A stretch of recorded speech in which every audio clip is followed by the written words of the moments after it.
Overfishing occurs when a fish stock has been harvested so rapidly that there is not enough mature fish left to replenish a particular species, thus creating a change of effects in marine ecosystems.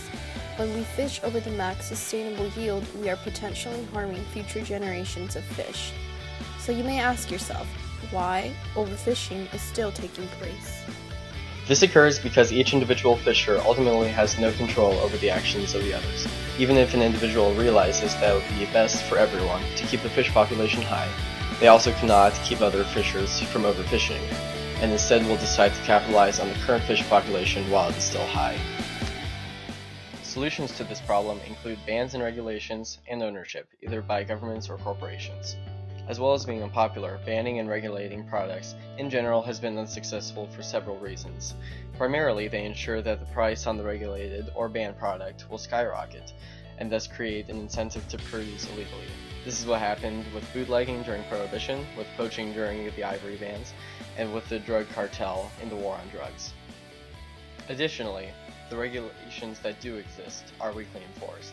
For example, the EU and other fishing nations set a limit for the bluefin tuna at 29,500 tons, nearly 3 times the limit recommended by scientists to rebuild the species, while the actual amount fished that year was 61,000 tons, over twice the regulated limit. Privatizing the fishing business will give each fisher more control over a certain population of fish.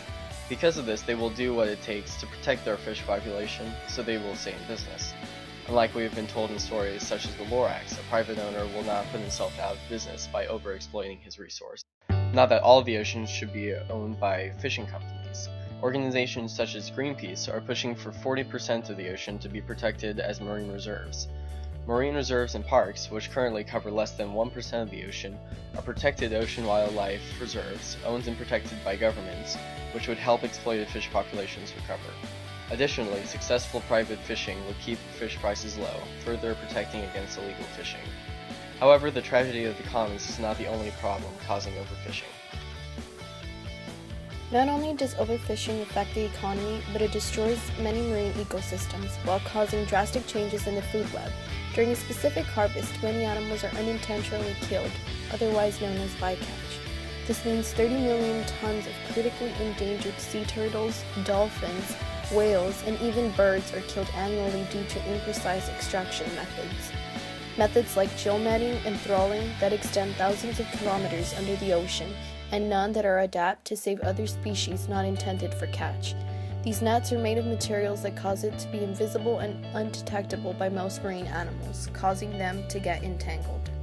Although there have been some minor improvements in methods of catch, such as the turtle exclusion devices to save those turtles in extinction, fisheries continue to refuse to use them because it lowers the percentage of catch they receive during their harvest. Because many of the larger organisms have been completely exploited, fisheries now have to rely on smaller, low trophic level species. Scientists refer to this as fishing down the food web. The larger species have now been replaced by progressively smaller fish, and preyed upon fish now have become more abundant and are destroying lower level organism populations.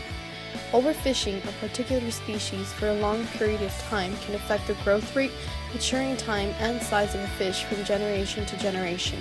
It is expected that by the year 2048, fish stocks will be depleted if we do nothing to change our fishing habits.